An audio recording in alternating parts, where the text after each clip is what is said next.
Dad said those words during Mom's funeral, even though she had committed suicide after being betrayed by him. The harsh reality is that Mom left us without revealing the truth. Where's Mom? Asked 5-year-old Brian, gripping my hand tightly. The portrait of Mom showed her smiling warmly, but I knew how much she had suffered because of Dad. I'll never forgive him. To let go of Mom's regrets, I, at 10 years old, clenched my teeth and took a stand. Fast forward 10 years, and I've slowly cornered them into a living hell. I'm Mia, a 20-year-old nurse, living with my grandparents and 15-year-old Brian. We're a family of 4. When I was 10, Mom passed away, and Dad quickly remarried, abandoning us. The remarriage happened so fast it seemed planned while Mom was still alive. Thankfully, my maternal grandparents took Brian and me in, showering us with love and care. Even as a child, I felt grateful and guilty seeing my elderly grandparents work hard for us, and I wanted to start working to ease their burden. Maybe that's why people always said I acted mature for my age. I have a painful past that I can't forget and nightmares that still haunt me. Back when I was 10, my parents fought almost every night, filling me with anxiety about what would happen to our family. One day, I woke up to the sound of their arguing. Peeking through a slightly open door, I saw Mom tearfully pleading with Dad. You're going to see her again, aren't you? You have 2 kids, you know. Please think about the children. Enough. I'm tired of your ugly face, Dad retorted cruelly. I don't even want the kids. I'm leaving you for Nancy. Just get out. Mom, despite the harsh words, glared at Dad and retorted, if that's how you feel, fine.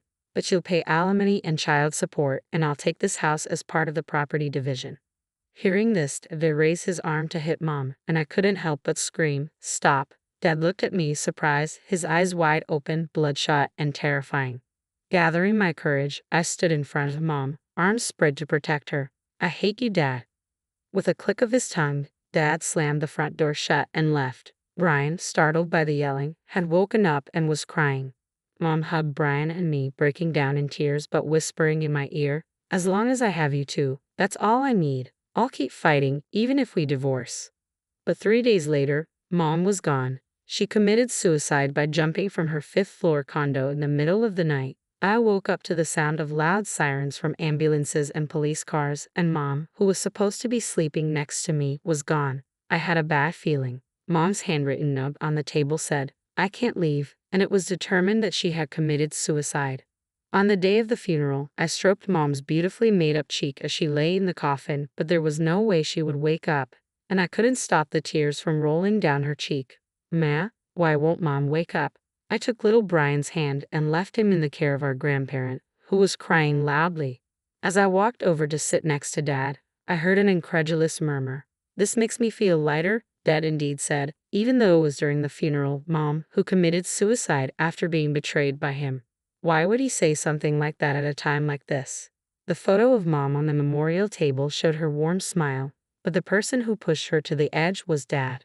I couldn't believe that Mom, who was supposed to be strong for Brian and me, left us by taking her own life. Maybe it was my fault for saying I hated Dad. Maybe I should have helped Mom more, even though I was young and struggling. Dad had this smug grin on his face. Something's not right. There must be some hidden truth to all of this. That's what I felt even at the age of 10.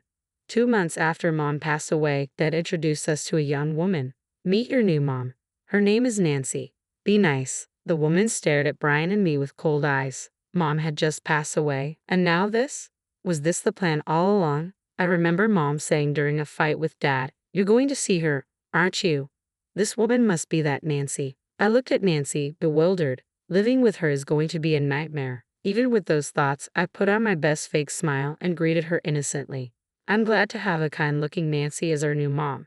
But you won't be living with us. You 2 are going to Grandpa's house. At that moment, Dad chose his affair partner Nancy and easily abandoned Brian and me. Still, I pretended to feel nothing and responded to Dad, is it because Grandpa and Granny look so sad? I understand, but I'm just not seeing you, Dad. When I said something I didn't mean, both Dad and Nancy smirked. Enjoy your laughter while you can, I thought, screaming silently in my heart. Mom must have committed suicide because of Nancy's appearance. I won't let this go, Mom. Watch me. At 10 years old, I decided to take action to help my mom find peace. But back then, I was just a kid in elementary school.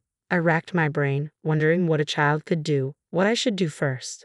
While packing to move to my grandparents' house, I also searched through mom's belongings and dad's study. I had a feeling that mom's stuff might get thrown out now that there was a new woman in dad's life. I found something astonishing but didn't know what to do with it at that time, so I quietly tucked it into my bag. We started living with our grandparents, which must have been tough for them at their age. Grandpa took a job as a security guard, and Granny started working part-time at a supermarket checkout. I did my best to help with chores and take care of my brother Brian, but I was limited in what I could do because of school. Seeing my grandparents struggle financially, I remembered Mom saying she would get alimony and child support from Dad when they fought before she passed away. If we had that money, it would make life a bit easier for my grandparents. "Hey Granny, is Dad paying child support?" I asked. "Kids shouldn't worry about such things," Granny tried to be vague, not wanting to burden me. But when I pressed her, I found out Dad hadn't given us anything.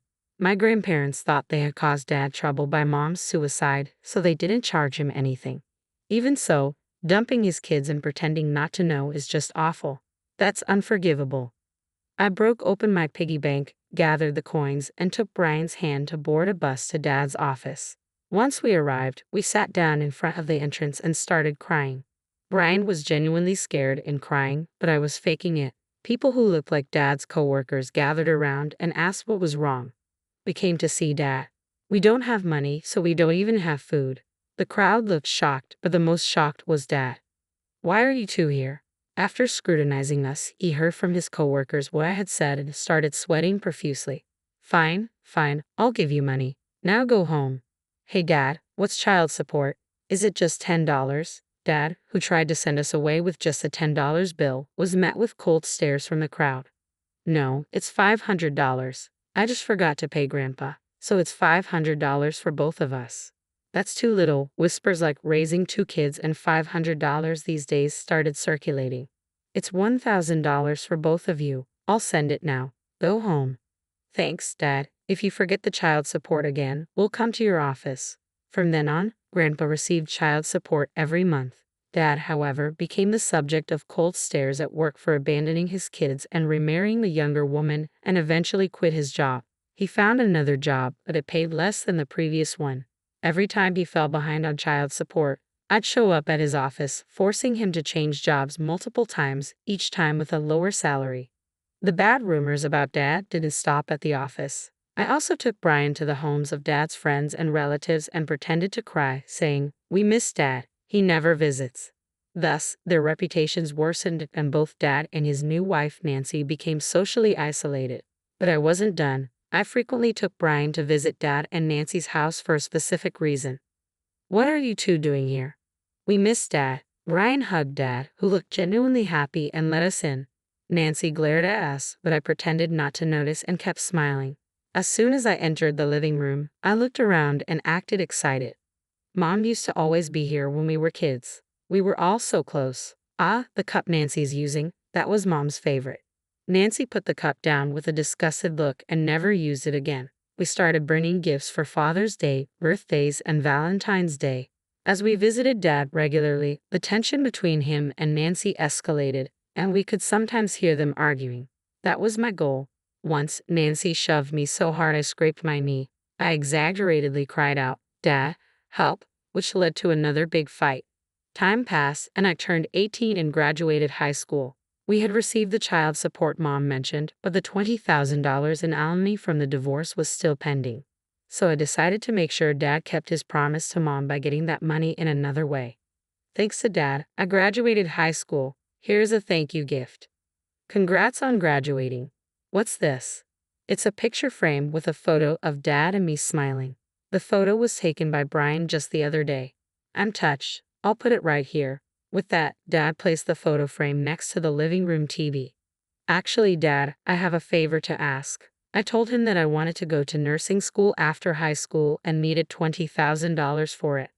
"I want to become a nurse. I think it would be helpful when it's time to take care of our family." I was thinking of our grandparents.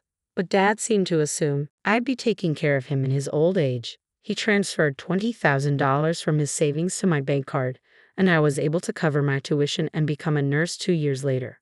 I later found out that divorce settlements and tuition are treated differently, but at the time, I was just happy Dad paid. Now, I'm 20 years old, and it's been 10 years since Mom passed away. Brian and I visited Mom's grave and paid our respects. Mom, it's been a long wait, but the day to let go of your regrets has finally come. Watch over us, I said. Brian, standing next to me, nodded in agreement. He's grown so much, even surpassing my height. He's become strong and athletic. Actually, I've confided everything to Brian, and he's agreed to help me with what I'm about to do. We arrived at Dad's house, where we had spent many years. Dad greeted us warmly, but we were emotionless. Dad chatted away, even though we hadn't asked him anything. Actually, I divorced Nancy after all the fights, but I have you guys. Let's live together in this house again, Dad said. Did he really think we'd be happy about this? But I knew about Dad's divorce because I orchestrated it. I've been waiting for this moment. Who are you, Mia? What are you talking about? Dad asked, confused. You took away our precious mom's life. I've never considered you my dad. For the past 10 years, I've been patient just to let go of Mom's regrets, I said. Dad never expected this attitude from me. His face turned pale, and his lips trembled. Your mom committed suicide. Are you trying to say it's my fault? I think there was also a suicide note that said, I can't leave, huh? Dad stammered. This is part of that letter. I pulled out a letter that I had found in Dad's study when I was a kid and had kept tucked away ever since. This was a letter Mom wrote to Dad during the time they were fighting over his affair. I get that your feelings have shifted to Nancy. If you agree to pay the $20,000 settlement and $1,000 monthly child support in the divorce, then let's divorce. Please let me and Brian leave with me, if I don't have those kids. The letter cut off here and was missing the next part. It probably said, I can't go on living, didn't it? When did you? I couldn't find it no matter how much I looked after it went missing. Did Maya hide it? Dad said, looking bewildered. There's no way Mom would leave us and commit suicide. I've always thought that. At that time, I was convinced when I saw this. That was your doing, I said. Dad, who was at a loss for words, suddenly burst out into a disgusting smile. Even if the will was a fake, isn't it true that Mom committed suicide? Still trying to deceive us. I know what you did, Dad. What, that I killed Mom? There's no evidence anywhere, right? Dad sneered. That's what proves it. I pointed to a picture frame next to the TV. It had a hidden camera and it sent data to my mobile phone. I took out my phone and played a video. It showed Dad and Nancy in a heated argument before they broke up. In their conversation, they exposed everything. I pushed my wife off the condo to be with you, and I even helped by grabbing her leg, Dad said. Nancy also fearlessly accused Dad. You liar, you said we wouldn't have to pay any settlement or child support if she was gone. Mia, what are you doing? Hand it over, Dad demanded, his face red and eyes narrowed as he approached me. Stop, get your filthy hands off me.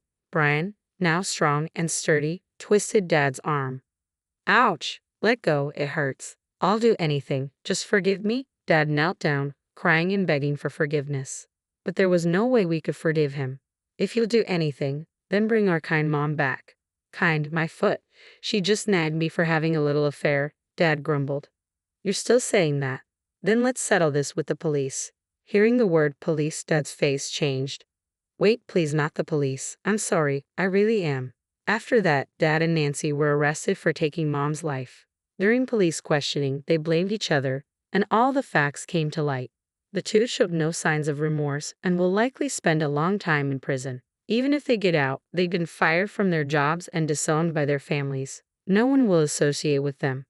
I'm working hard as a nurse, living peaceful and fulfilling days. Brian is studying hard, saying he wants to become a detective who protects the weak from the wicked. Since I'm also working, we've asked our grandparents to take it easy, and we plan to live happily as a family of 4 from now on.